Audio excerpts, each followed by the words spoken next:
পোন প্ৰথমতে আপোনালোকক সকলোকে অসমীয়া নৱবৰ্ষ আৰু ৰঙালী বিহুৰ হিয়াভলা উলগ চাহিছো শুভেচ্ছা জ্ঞাপন কৰিছো আৰু এই ৰঙালী বিহুৰ খনতে আপোনালোকক এটা দুখ লগা লাইন মই ক'ব বিচাৰিছো যে ঘৰত থাকক সুৰক্ষিত থাকক কাৰণ এই ৰঙালীৰ বতৰত এইটো লাইন সুইট নকৰে গতিকে তথাপিও কলো যেহেতু এটা আতংকৰ সৃষ্টি কৰিছে কৰোনা ভাইৰাছে দিনক দিনে বৃদ্ধি পাই আছে মৃত্যুৰ হাৰ আক্ৰান্তৰ হাৰ সেইকাৰণে সকলোকে কৈছো ঘৰতে থাকক সুৰক্ষিত থাকক আৰু আজিৰ এই ভিডিঅ'টোত মই মেইনলি আলোচনা কৰিম এই কৰোনা ভাইৰাছৰ আতংকৰ কাৰণে আসাম টেট নিযুক্তিত কি হাৰ্ম হ'ল সেই বিষয়ে কিছু কথা আজি এই ভিডিঅ'টোত আলোচনা কৰিম কাৰণ বহুতে মোক মেছেজ কৰিছে এই সম্পৰ্কে যে নিযুক্তি সম্পৰ্কে ভালেখিনি মেছেজ কৰিছে কমেন্ট কৰিছে আৰু সেই কমেন্ট বিলাকৰ সহাৰি জনাই পেলাই মই আজিৰ এই ভিডিঅ'টো কৰিছো হেল্ল এণ্ড নমস্কাৰ এভৰিৱান আপোনালোকক সকলোকে পুনৰবাৰ জিবিয়ান আসামৰ অন্য এটা ভিডিঅ'ৰ মাজলৈ স্বাগতম জনাইছো প্ৰথম কথা হ'ল আমি যদি এই ৯৬৩৫টা পদৰ পৰাই যদি আৰম্ভ কৰোঁ এই ৯৬৩৫টা পদত কি বেমেজালিৰ সৃষ্টি হ'ল আৰু তাৰ পিছত পৰৱৰ্তী পৰ্যায়ৰ কথাখিনি আমি আলোচনা কৰিম প্ৰথমতে যেহেতু ৯৬৩৫টা এই প্ৰথম নিযুক্তি বুলি ক'ব লাগিব ২০১৯ বৰ্ষৰ যিসকলে টেট পাছ কৰিছিলে তো তেওঁলোকৰ এইটো ফাৰ্ষ্ট নিযুক্তি গতিকে ৯৬৩৫টা পদৰ বিষয়ে আমি আলোচনা কৰোঁ কৰোনাই কেনেদৰে ৯৬৩৫টা পদত হাৰ্ম কৰিলে তাৰ বিষয়ে আমি আলোচনা কৰিম ৯৬৩৫টা পদৰ বৰ্তমান প্ৰভিজনেল মেৰিট লিষ্ট দি আছে কিছুদিনৰ গেপৰ অন্তত কেইখনমান একেলগে দিছে কেতিয়াবা দুখন একেলগে দিছে কেতিয়াবা চাৰিখন একেলগে দিছে আৰু কেতিয়াবা ছয়খন একেলগে দিছে আৰু আপোনালোকে এতিয়াও বহুতে টেট পাছ প্ৰাৰ্থীয়ে অপেক্ষাত আছে যে আমাৰ নিজৰ জিলাখনৰ প্ৰভিজনেল মেৰিট লিষ্ট কেতিয়া ওলাব আৰু আপোনালোকক কৈছো অলপ সময় ধৈৰ্য ধৰক আৰু কিছুদিনৰ পূৰ্বে হয়তো একেলগে গোটেইখিনি জিলাৰ ওলাব যেহেতু বেছি জিলা নাই তথাপিও দুই এদিনৰ ভিতৰতে আৰু বাকিখিনি জিলাৰ ওলাব লাগে এটা সম্ভৱ ৯৬৩৫টা পদৰ এতিয়া বৰ্তমান প্ৰভিজনেল মেৰিট লিষ্ট দি আছে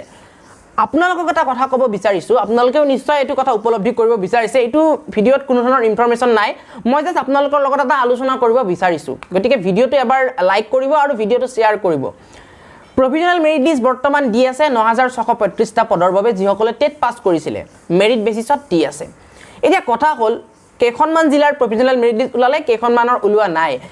আপোনালোকে ভাবক যদি কৰোনা ভাইৰাছৰ আতংক নহলহেঁতেন তেনেহ'লে এতিয়ালৈকে প্ৰভিজনেল মেৰিট লিষ্ট দিয়া হৈ গ'লহেঁতেন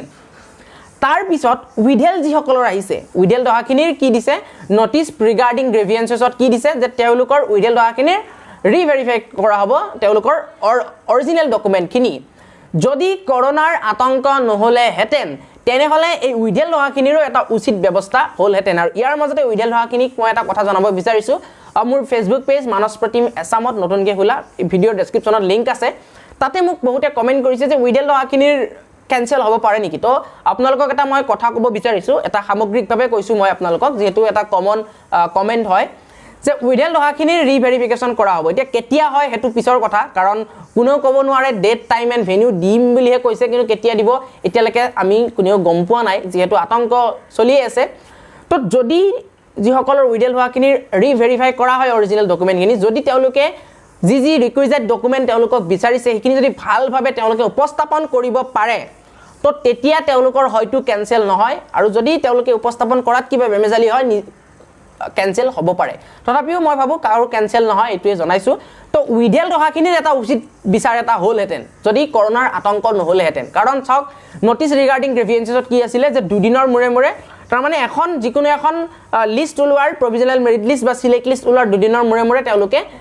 অভাৱ অভিযোগখিনি তেওঁলোকে দাখিল কৰিব পাৰে এটা ইমেইল এড্ৰেছ দিয়া আছিলে আৰু তাৰে তলত লিখিছিলে যে উইডেল দহাখিনিৰ date time and venue will be published মানে নটিচ যোগে হওক বা DEEৰ অফিচিয়েল ৱেবছাইটত দিব কিন্তু এই কৰোনাৰ আতংকৰ কাৰণে এই উইডেল দহাখিনিৰ এতিয়ালৈকে কোনো ধৰণৰ বিচাৰ কৰিব পৰা নাই তাৰ পিছত ফাইনেল মেৰিট লিষ্ট এতিয়া বহুতে মানে চিন্তাত আছে যে আমি অলপ সংখ্যক নম্বৰৰ কাৰণে নাপালোঁ প্ৰভিজনেল মেৰিট লিষ্টত নাপালে তেওঁলোকে কাৰণ LPত বহুতে আশা কৰিছিলে যে আমাৰ বহুত নম্বৰ আছে আমি পাম কিন্তু ইমান কাট অফ হাই হৈ গ'ল প্ৰত্যেকখন জিলাতে তেওঁলোকে অলপ নম্বৰৰ কাৰণে নাপালে আৰু তেওঁলোকে এতিয়া ফাইনেল মেৰিট লিষ্টৰ কাৰণে অপেক্ষা কৰি আছে আপোনালোকক এটা কথা ক'ব বিচাৰিছোঁ যদি কৰোনাৰ আতংক নহ'লেহেঁতেন এতিয়ালৈকে হয়তো কিছু জিলাৰ ফাইনেল মেৰিট লিষ্ট ওলাই গ'লহেঁতেন আৰু ৱেইটিং লিষ্টৰ যিটো আমাৰ এটা চৰ্চা চলি আছে যে ৱেইটিং লিষ্ট ওলাবনে নাই আপোনালোকে এতিয়ালৈকে যদি কৰোনাৰ আতংক নহ'লেহেঁতেন তেনেহ'লে ৱেইটিং লিষ্ট ওলাবনে নাই তাৰ এটা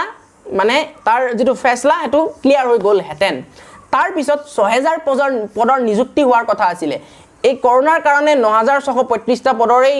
দেৰি হৈ আছে তথা তাৰ মাজতে DWয়ে যিমান পাৰে সিমান সোনকালে প্ৰভিজনেল মেৰিট লিষ্ট দিবলৈ চেষ্টা কৰি আছে কিন্তু তথাপিও 6000 পদৰ যে নিযুক্তি হোৱাৰ কথা আছিল হেতু এতিয়ালৈকে কৰিব পৰা নাই কিয় কৰিব পৰা নাই 9635টা পদৰেই নিযুক্তি শেষ হোৱা নাই তাৰ পিছত কৰিব পাৰিব তাৰ পিছত 11000 পদৰ এক বৃহৎ নিযুক্তি হোৱাৰ কথা আছিল শিক্ষকসকলৰ এই বিহুৰ বহাগ বিহুৰ পূৰ্বে বহাগ বিহুটো আহিয়েই গ'ল গতিকে বহাগ বিহুৰ পূৰ্বে 11000 নতুন শিক্ষক পদৰ এক বৃহৎ নিযুক্তি হোৱাৰ কথা আছিল কিন্তু এই কৰোনাৰ কাৰণে যেহেতু অসম চৰকাৰ গোটেই স্বাস্থ্য বিভাগৰ লগত জড়িত হৈ আছে বৰ্তমান সেই কাৰণে শিক্ষা বিভাগৰ লগত ভালকে জড়িত হ'ব পৰা নাই সেই কাৰণে 11000 পদৰ এতিয়ালৈকে নিযুক্তি কোনো ধৰণৰ হ'ব পৰা নাই তাৰ পিছত হাই স্কুল টেটৰ সোনকালে ৰিজাল্ট দিয়াৰ কথা আছিল হৈ গ'ল তাৰ পিছত সোনকালে ৰিজাল্ট দি পেলাই নিযুক্তিও ষ্টাৰ্ট কৰাৰ কথা আছিল কাৰণ হাই স্কুল বিলাকত মানে পদ বহুত ভেকেন্ট আছে গতিকে সেই পদ ভেকেন্ট বিলাক মানে কভাৰ কৰিবলৈ পোষ্ট বিলাক খালি পোষ্ট বিলাক এমটি পোষ্ট বিলাক মানে ফুল কৰিবলৈ চেষ্টা কৰা কথা আছিল